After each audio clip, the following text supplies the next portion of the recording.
So apparently, the most senior members of Trump's team were caught sharing highly classified information on a civilian messaging app. So you remember back on March 15th, around 2 p.m. Eastern, the U.S. launched coordinated airstrikes against Houthi targets in Yemen. It was a part of a broader effort to counter ongoing attacks on Red Sea shipping. The problem is, and the wild thing about this whole situation is, hours before the first missiles hit their targets, a message meant only for senior Trump administration officials ended up in the inbox of journalist Jeffrey Goldberg.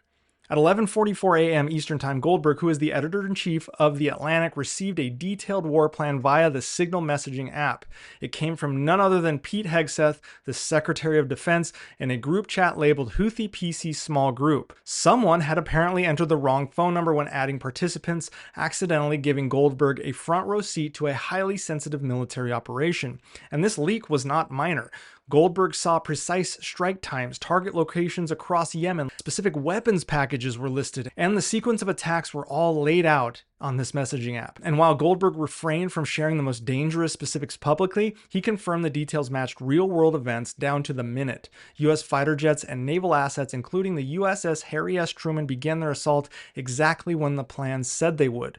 And this wasn't a one-off blunder. In the days leading up to the attack, the same group chat buzzed with policy debates and strategic planning among high-level Trump officials. Vice President J.D. Vance worried about the economic fallout, especially on oil prices and European trade, while Hegseth argued the decisive action was needed to reestablish deterrence. Stephen Miller chimed in about getting European allies to foot more of the bill, echoing old grievances from the Trump playbook. On strike day, the same officials celebrated the mission's apparent success with texts, emojis, and messages like "amazing job" and "good start." But what is truly jaw-dropping about this isn't just that a journalist was accidentally looped into these discussions. It's how casually this group handled classified information. And I guess it's just par for the course in the Trump administration because we've seen the history there at Mar-a-Lago. These people were using Signal, a consumer-grade app known for its encryption, but nowhere near compliant with the secure communications systems mandated for top-secret national defense information. No SIPRNet, no SCIF, no government servers. Just a bunch of personal phones, auto-deleting messages, and a cavalier disregard for federal record-keeping laws. The group had 18 members, including Hegseth, the Secretary of Defense, Vice President Vance, Marco Rubio, the Secretary of State, Tulsi Gabbard as the Director of National Intelligence, the CIA Director John Ratcliffe, and Mike Waltz, the National Security Advisor, who apparently was the one that created the chat and was reportedly the one who accidentally invited Goldberg. Now, when Goldberg realized the gravity of what he was a part of, when he started cross-referencing the plans with real-time reports of explosions in Yemen, he exited the chat after the strikes began, which finally alerted the group that something was wrong.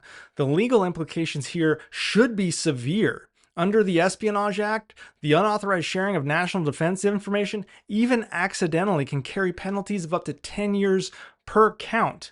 And using Signal for classified communication while deliberately evading archives rules violates multiple federal record statutes and executive orders. No less than 10 laws and policies were violated here. The Espionage Act, the Federal Records Act, the Presidential Records Act, the DoD Classified Information Handling Policies, National Archives and Records Administration Guidance on Electronic Messaging, unauthorized disclosure rules under need-to-know principles, communication security policies handed down by every agency involved, the Joint Ethics Regulation of the Department of Defense, the Insider Threat Program requirements that every member of the government has to take. It's a textbook case of what not to do with sensitive intelligence, and had a hostile actor gained access to the group chat instead of a responsible journalist, U.S. personnel or regional allies could have paid the price, including lives lost. And who knows if this is as far as using the Signal app goes. They could be using it to discuss Ukraine-Russia policy or China policy. This is absolutely unacceptable. Yet, as of March 24th, 9 whole ass days after the incident, there has been no disciplinary actions announced, no congressional inquiries. The National Security Council even admitted the error but downplayed the fallout, while criticism from media outlets and social media circles continue to grow. The Trump administration's defenders insisted it was an honest mistake, but that doesn't make it any less dangerous. If anything, it echoes a disturbing pattern here, where they prioritize speed and optics and loyalty over institutional processes and basic security.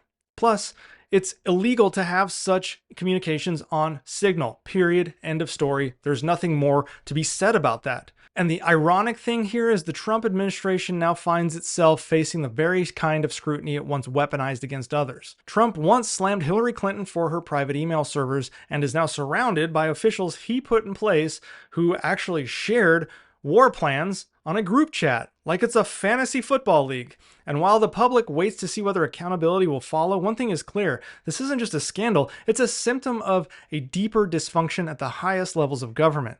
Will Congress act? Probably not. They're a bunch of cowards right now on both sides of the aisle. So basically, I'm just telling you this so that you're aware, because nothing is going to be done about it.